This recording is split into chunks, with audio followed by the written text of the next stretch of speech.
వచ్చేసింది ఆడి శ్రావణం షాపింగ్ అంతటికి అతిపెద్ద కేజీ సేల్ తో పాటు up to 61% off 1+1 offers, combo offers ఇంకా మరెన్నో. CMR shopping mall. Saroor Nagar యువ సంగ్రామ సదస్సులో ప్రళయ గర్జన చేశారు KTR. BRS working president high voltage స్పీచ్కు యువ నరాలు తాండవం చేశాయి. మహాకవి అలిశెట్టి ప్రభాకర్ కవితలతో తన ప్రసంగం మొదలుపెట్టిండు కేటీఆర్. సదస్సు వేదికగా ప్రభాకర్ అన్న కవిత ఫిరంగులను సర్కార్ మీదికి ఎక్కుపెట్టిండు. కేటీఆర్ గర్జనకు యువతరం నెత్తురు భగభగా మండిపోయింది. ఎప్పుడో చెప్పారు, యువశక్తి శివమెత్తితే పోరాటాలు పోటెత్తుతాయి, నవశక్తి విజృంభిస్తే విప్లవాలు విరబూస్తాయి, మీరు పిడికిలి బిగిస్తే పీఠాలే కదిలిపోతాయి,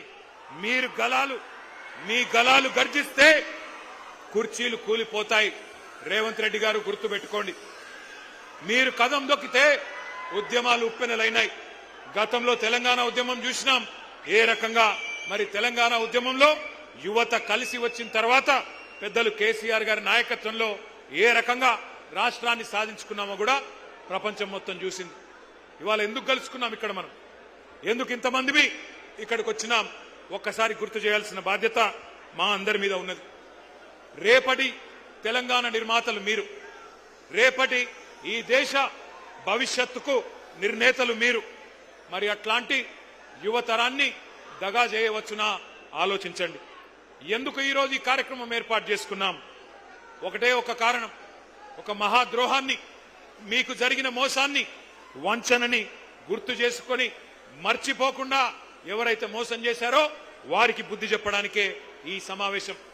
సరిగ్గా ఇదే నేల మీద, సరిగ్గా ఇదే ప్లేస్ లో 38 నెలల కింద మే 8, 2023 ఆనాడు ఇదే సరూర్ నగర్ స్టేడియం సాక్షిగా ఒక దారుణమైన దగా జరిగింది. దగాబడ్డది ఎవరు? తెలంగాణ యువత. దగా కోరులు ఎవరు? కాంగ్రెస్. 2023లో ఇక్కడే ఇదే గడ్డ మీద ఇదే గ్రౌండ్ లో ఆ రోజు మీటింగ్ జరిగింది. ఢిల్లీ నుంచి ప్రియాంక గాంధీ వచ్చింది, గల్లీ నుంచి కల్తీ కాంగ్రెస్ నాయకులు అందరూ వచ్చినారు, హైకమాండ్ నుంచి గాంధీలు, గాంధీ భవన్ లో దూరిన గాడ్సేలు అందరూ కలిసి ఒక మాయా మశ్చీంద్ర కార్యక్రమం చేసి బురిడి పత్రం ఒకటి రిలీజ్ చేసినారు. దాని పేరు యూత్ డిక్లరేషన్ అని పెట్టినారు. 60 ఏళ్లు తెలంగాణ గడ్డ మీద నెత్తురు పారించిన దుర్మార్గమైన పార్టీ కాంగ్రెస్ ఆ రోజు వాగ్దానాల వరద బారించింది. తెలంగాణ బిడ్డల మీద తూటాలు పేల్చిన పార్టీ, వేల మందిని చంపిన పార్టీ కాంగ్రెస్. ఆ రోజు యూత్ డిక్లరేషన్ అని పెట్టి ఏం చెప్పిందో ఒక్కసారి ఆ స్క్రీన్ మీద, మీ పక్కన పెట్టిన స్క్రీన్ల మీద మీరు చూడాలని చెప్పి నేను కోరుతా ఉన్నా.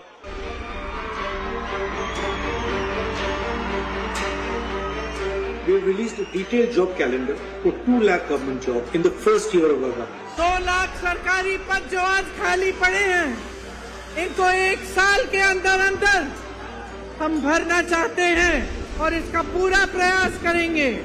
भर्ती के लिए हर साल एक जॉब कैलेंडर बनाया जाएगा. बेरोजगार युवाओं के लिए हर महीने 4,000 रुपए बेरोजगारी भत्ता हम कह रहे हैं देंगे. शिक्षा प्राप्त कर रही 18 साल से ऊपर की लड़कियों को इलेक्ट्रिक स्कूटर मिलेगा. हाँ, ये मुझे भी पसंद है ये वाला.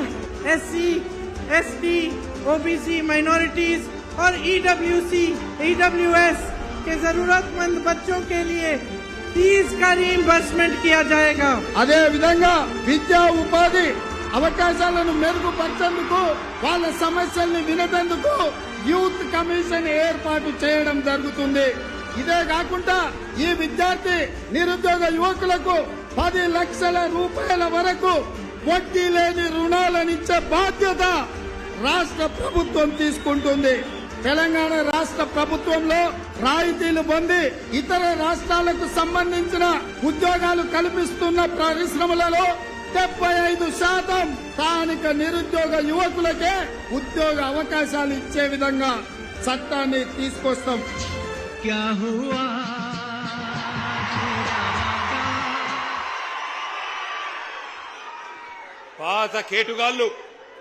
పాత కేటుగాళ్లు కొత్త డూప్లికేట్ గాళ్లు ఇద్దరు కలిసి తెలంగాణ యువత మీద నకిలీ ప్రేమలు నటిస్తూ విసిరిన వల పేరే యూత్ డిక్లరేషన్. ఈ యూత్ డిక్లరేషన్ లో 24 హామీలు తెలంగాణ యువతకు కాంగ్రెస్ పార్టీ ఇచ్చింది. నేను అడుగుతా ఉన్నా, ఇక్కడికి వచ్చిన మా తమ్ముళ్లను, మా చెల్లెలను, ఒక్కటన్నా నెరవేరిందా? ఒక్కటన్నా నెరవేరిందా? సౌండ్ వినబడతలేదు. ఒక్క హామీ అన్న నెరవేరిందా? ఏడాదిలో 2 లక్షల ఉద్యోగాలు వచ్చినాయా? ప్రైవేట్ కంపెనీల్లో 75% రిజర్వేషన్ వచ్చిందా? కాలేజీ అమ్మాయిలకు స్కూటీలు వచ్చినాయా? యువతకు 10 లక్షల రుణాలు వచ్చినాయా? ఫీజు రీయింబర్స్మెంట్ పైసలు వచ్చినాయా? 4 ట్రిపుల్ ఐటీలు, 3 యూనివర్సిటీలు వచ్చినాయా? నెలకు 4,000 నిరుద్యోగ భృతి వచ్చిందా? 10వ తరగతి పాస్ అయితే 10,000 వచ్చిందా? 12వ తరగతి పాస్ అయితే 15,000 వచ్చిందా? డిగ్రీ పాస్ అయితే 1,00,000 వచ్చిందా? పీజీ పాస్ అయితే 1,00,000 వచ్చిందా? పిహెచ్డి చేస్తే 5 లక్షలు వచ్చిందా?